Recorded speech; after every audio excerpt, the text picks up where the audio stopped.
am today to tell you all about how I fired my diet and then lost 85 pounds. Then I had another baby, gained 65 more, well, I never brought the diet back in the first place, but after firing my diet, I lost that other 65 pounds as well. So in total, what is that? 85 plus 65. It's a lot of weight that I've lost because I fired my diet. And today I really want to share with you why I fired my diet, what that means, and how I lost weight because I fired my diet. If you're new, welcome. If you're coming back, welcome back. This channel really is all about learning how to love the bodies and be good stewards of the bodies that God made for us in our mind, body, and soul. We talk a lot about weight loss because so many women are living defeated by the scale, and we've got to stop it, right? We've got to stop living defeated because we are more than conquerors. And when we're busy telling ourselves that we're never going to lose the weight, that we're always going to be this way, that it's impossible, that, everybody else can lose the weight, but somehow I can't, it's too hard, then really, truly, we're not claiming that the Bible is truth, right? Because the Bible says I can do all things through Christ who gives me strength. The Bible says we are more than conquerors through him. The Bible says that his power is made perfect in our weakness. It also says that there is always a way out of temptation, but it's whether or not we choose to take the exit route or if we choose to have that mouth pleasure in the moment that we're looking for by taking the next bite or the first bite or the 100th bite of food, right? So the Bible shares with us so many things that we need to incorporate into our weight loss journey, but we've got to believe and claim that it's truth. And then we've got to fire our diet. And so today I want to share with you what that means, right? Because so many of us are stuck on the perpetual Monday morning diet cycle, right? Where we start a diet every Monday morning. By Monday evening or Tuesday morning, we've already fallen off the wagon. We've ditched it all because we're like, well, I already messed that all up, so what's the point? And then we just quit and we stay on this cycle. And we've created this hamster wheel of yo-yo dieting that's just keeping us stuck. It's keeping us defeated. And really, honestly, truly what it's doing is we're losing the battle in our minds, because in our minds, we've already lost. But that, my friend, is the opposite of how we should be thinking, because with God on our side, we've already won. So please go ahead and subscribe to our YouTube channel and watch for our upcoming videos, because we are going to be sharing all of the practical steps that I took to lose 85 pounds and then another 65 pounds after a second pregnancy. Ruth's going to share her story of losing 25 pounds by firing our diets and getting back to the basics of what it means to fuel our bodies well and to honor God with the bodies that he gave us. Why should you fire your diet? Well, I've got a big long list of reasons for you. And if you're here watching, tell me in the comments what diet you're currently on, or what the worst diet you've ever done has been, and tell me how it went. Did it work for you? Did you lose some weight and then gain it all back? Because the stats actually show us that for every diet that you try, you actually end up gaining 2 to 3 pounds. Can you believe that? Every diet you try, you actually end up gaining weight, 2 to 3 pounds. So if you've tried 10 diets, well, you've just gained 20 to 30 pounds. Because the thing is, diets are not sustainable. They just don't work, right? They're short-term fixes, not a long-term solution to our health and living at a healthy weight. And that's really what it's all about. And I want to hammer this point home, is that losing weight is not, there's a vanity aspect involved, right? We want to look good. It's okay to want to feel good in the bodies that God has given us, right? But losing weight is about health. Losing weight is about honoring the body that God gave you, because, as much as we want to talk about how we're living in this world of intuitive eating and acceptance of all sizes, we want to be accepting of all sizes. But as believers, we want to be good stewards of the bodies that God gave us. And when we are living at an unhealthy weight, it's pretty darn hard to live out the purpose that God has for us. And so we've got to start looking at weight loss from the perspective of, how do I honor God with this body that he's given me? And diets are not about that. Diets are not going how am I going to honor God with the next decision that I make with what I eat today? That's not what diets are about. Diets are about deprivation. They're about punishing yourself because you don't like what you see when you look in the mirror. They're because you want a quick fix for the scale and, dropping some pounds. Most diets, I'm going to say, are really not about health. And if you think about like the last diet that you were on, was it about health or was it about losing weight because of the number on the scale and because you don't like yourself? Be honest with yourself. Because if you think about all of these crazy diets that are out there, like Ruth and I always talk about the cabbage soup diet, and we have done that one like way too many times, not for a long time, but we used to do that one. That's not about health. Oh my goodness, that's like 7 days of torture and punishment so that you can fit into a dress for your next event, or so that you can look at the scale and go like, whoof, okay, drop that 10 pounds. And then the second that you start eating real food again, whoop, the weight comes right back on, plus a little bit extra. Because we fall off the wagon and then we binge and we overeat and we obsess about all of the food, and it just doesn't work. Diets are not sustainable, okay? So for every diet you try, you actually end up gaining 2 to 3 pounds. And they're really not about health. And the other one that I always talk about that's really not about health is like the Atkins diet, right? And I know today it's like keto and it's a little bit different, but where we're restricting some of the different types of foods that God created. So the 7 classes of nutrients are broken down into macros, which means bigger amounts, and micros, which means smaller, okay? So the macro categories, there's 3. There's fats, proteins, and carbohydrates. You've probably heard all of those words before. The micro categories are vitamins, minerals, fiber, and water. So our body needs all 7 of those classes of nutrients in order to function properly. But so many diets, so many fad diets are all about restricting or amplifying one of the categories of the macros, right? So like a high fat, low carb diet.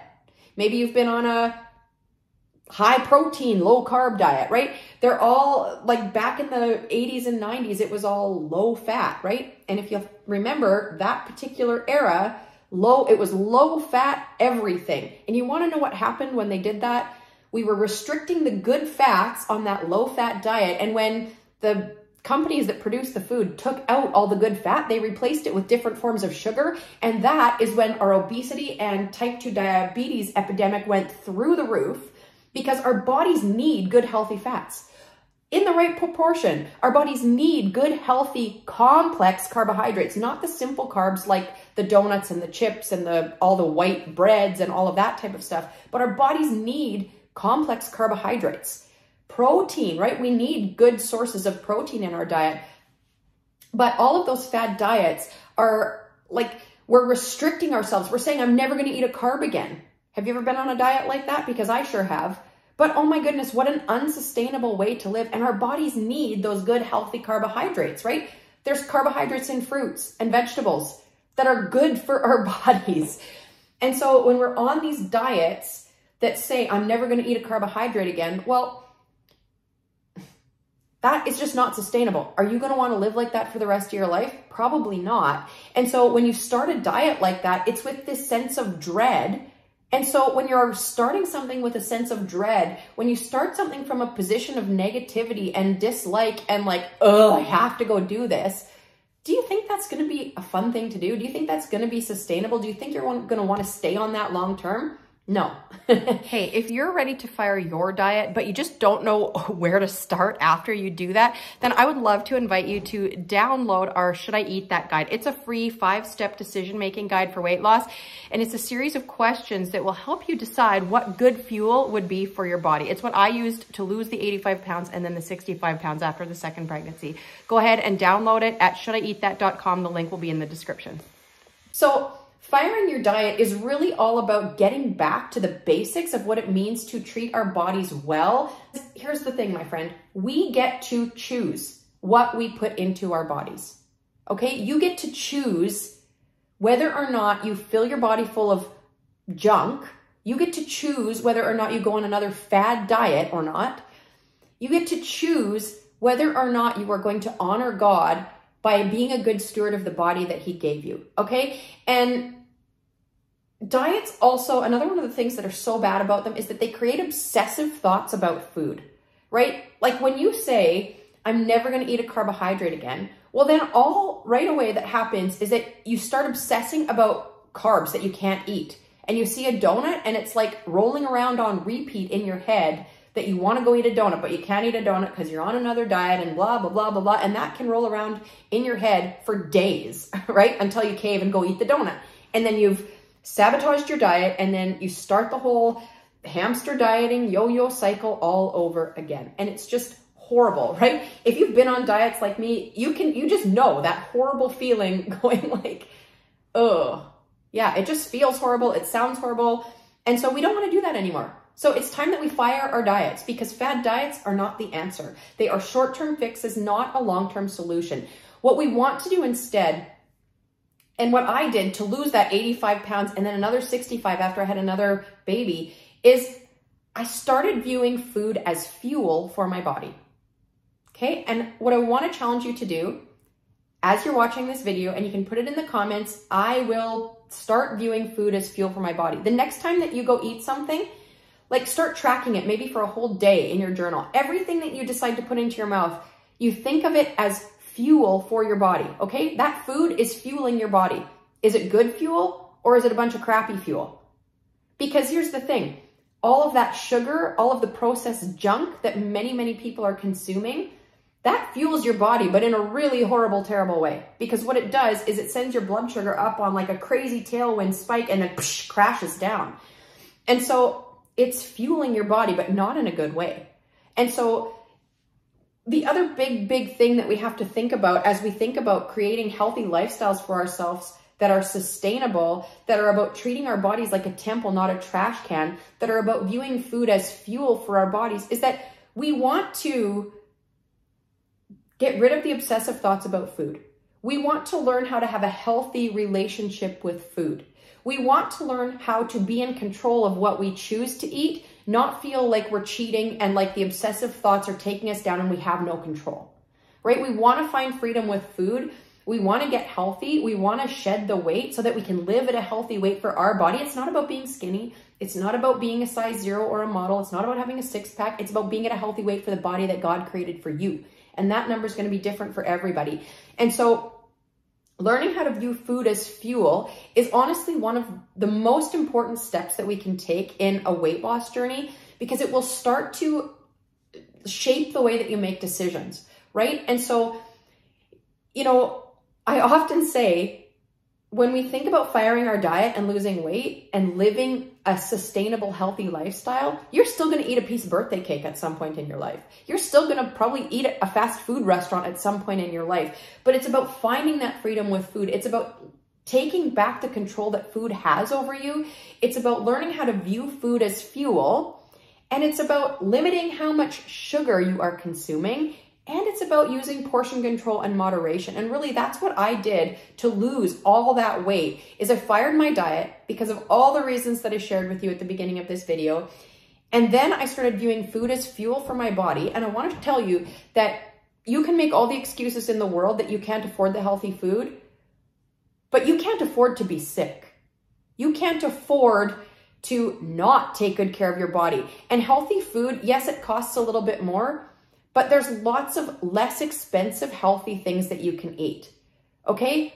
You can still go to the grocery store and choose good, healthy foods for, I'm gonna say, a reasonable amount of money, because we all know that groceries right now are at an all-time high. But there are lots of healthy things that you can choose, healthier options than like the bag of chips. And I often use the example of a banana versus a can of Coke, or a banana versus like 100-calorie snack pack of food, right? Bananas are still pretty affordable. And you might say, oh, I can't eat a banana. It's got too many carbs or too many points or too many calories. And you, my friend, are exactly making the case in point that diets have messed with our heads way too much, because bananas are not the thing that made you gain weight. It's all of the other junk that you've been eating. It's all of the over-processed foods. It's the chemicals that are added. It's too much sugar. It's not the banana that made you gain the weight, okay? And so let's get back to the basics of eating real food that God created, because God created that banana and it has a lot of good things in it for your body. And so next time you go to the grocery store, start looking for the healthier swaps that you can make. It's just as easy to grab a banana or an apple for an afternoon snack as it is to open a bag of chips. So we can make all the excuses in the world why, oh, it's too hard, I can't do it. Sure, it's easy for you to say you lost all that weight, but I can't do it because I failed at every diet. Well, I'm here to tell you, so have I. But I still did it because we are called to run the race. We're not called to give up when it gets hard. And so I really today want to encourage you to fire your diet. Just do it. Just do it. And you can put in the comment section, I have fired my diet.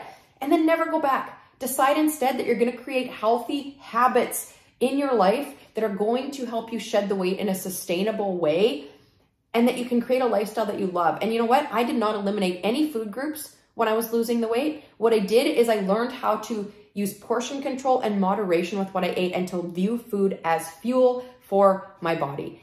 And so Ruth and I are going to be doing a whole series coming up of like practical steps to lose the weight, because we want to share everything that we know with you, because it is our mission and our goal to help Christian women reclaim their lives, reclaim their health, reclaim their weight, and stop living defeated by the scale, because enough's enough. We got to take the power back from that scale, and we got to start finding confidence in who God made us to be so that we can go out and live the purpose that he made us for. So with that, I'm going to say thank you for being here watching. We always love to end by saying, this journey is about learning to treat your body like a temple, not a trash can.